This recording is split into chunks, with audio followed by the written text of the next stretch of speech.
Greetings everyone, this is B with 2B Fruitful Training Group, all praises to the Most High, and today we're going over certain contractions in law and compound words that have been coined, namely nobody and nobody to start off with.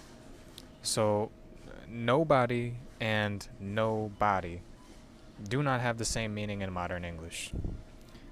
Nobody refers to the lack of a person or people. It can also refer to a person of low importance or concern. Nobody means not a body. For example, there is no body in this picture means that there is not a physical body in the picture. Nobody can be both a pronoun and a noun. As a pronoun, it is always singular and comes with a singular verb. So here it's important to note, you can't prove a negative. In law, you can't prove a negative. You can only prove something positive, because to prove a negative would mean to prove that there is something there, when a negative or a lack thereof of something means that there's nothing there. So when this phrase has been coined, nobody, instead of nobody, it means it has an entirely different meaning than when the two words are separate. Nobody refers to an entity that has been hiding and seemingly infiltrated almost all of the English language in the modern use. See, when you say that there's nobody there, you can't, that if you left no and body as two separate words, the statement would be incomplete and you could not prove it, because you can't prove a negative. It would not stand in law. Now, when they say nobody is there, then you're stating a positive statement about a term that defines a negative aspect of this specific entity known as nobody. See, and as nobody relates to somebody, which are their opposites or their polar opposites, nobody means no person or not anyone. Somebody means a person of importance or authority. And no one versus someone. Someone and somebody are indefinite pronouns that refer to a specific but unknown person. Someone is more formal than somebody. No one and nobody are indefinite pronouns that refer to an absence of a person. No one is always written as two separate words with no hyphen or space between them. So know this, when you are referring to the being or the spirit, the mind or the consciousness behind or that dwells and resides in the body, you refer to them as no one or someone. When you're referring to the body, either corporate, politic, or corporeal, you refer to them as somebody or nobody. So, in that sense, that's how they are differentiated. And out of Etymology Online, we have circa 1300, nobody, noun. Nobody, no person, no one. From Middle English, no, adjective, not, any, plus body, see body, written as two words, 14th century through 18th century, hyphenated 17th century through 18th century. Incorrect use with there is attested from 1540s, meaning, quote, person of no importance, one who is not fashionable in society, end quote, is from 1580s.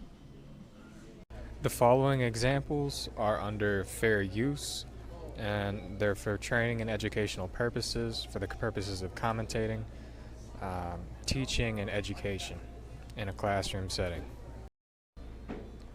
Some examples of Nemo or nobody and the spirit that is portrayed in that particular term is one of these faceless ghosts or apparitions in the movie Spirited Away by Studio Ghibli. In this movie, these ghosts or yokai are depicted as these no masks in Japanese folklore. They're called no masks from Japanese drama, but they use these masks as a tether between the physical realm and the spiritual realm to tie their essence to it, and the remainder of their essence, the long black cloak or the shade, is the rest of the apparition, which really has no physical form except this, shade or black appearance. And they appear several different times throughout the movie. Another example, which is a little bit more illustrative of corporations or shell companies, things like that, are the hollows in Bleach. It's an anime, and this anime, these hollows, to defeat these hollows, you have to destroy their mask, which is their tether between the physical and the spiritual realms. And once these masks are destroyed, they have no more power nor anything tethering them to the physical realm, and as such, they cease to exist. They come in a variety of different forms in the show, and some of them that can even be quite tall or quite monstrous.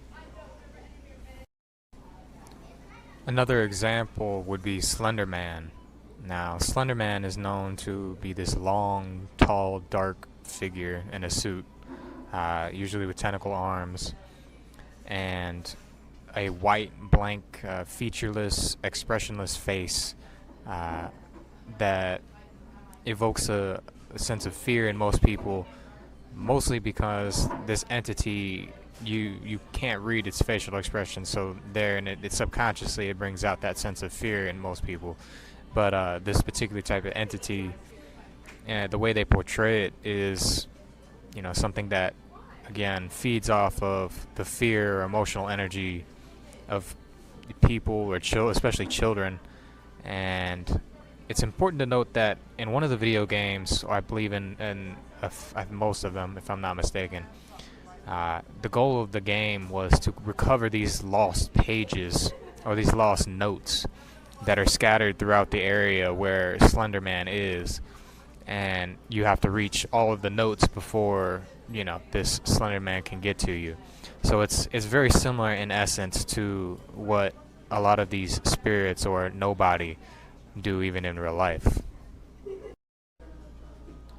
And another example of these Nemo or nobodies are the DMTgers, or these elves, the court jester like entities that a lot of these people on DMT trips or these psychedelic trips encounter, as they tell them in the accounts that they give. A lot of these different people explain that these things they present certain types of information. They present themselves as good entities, but they're always they have a different ulterior motive, usually with the intent to bring someone's hopes all the way down so they can again steal the emotional energy. So there's quite a few different references between nobody and these other different places in society where they are presented.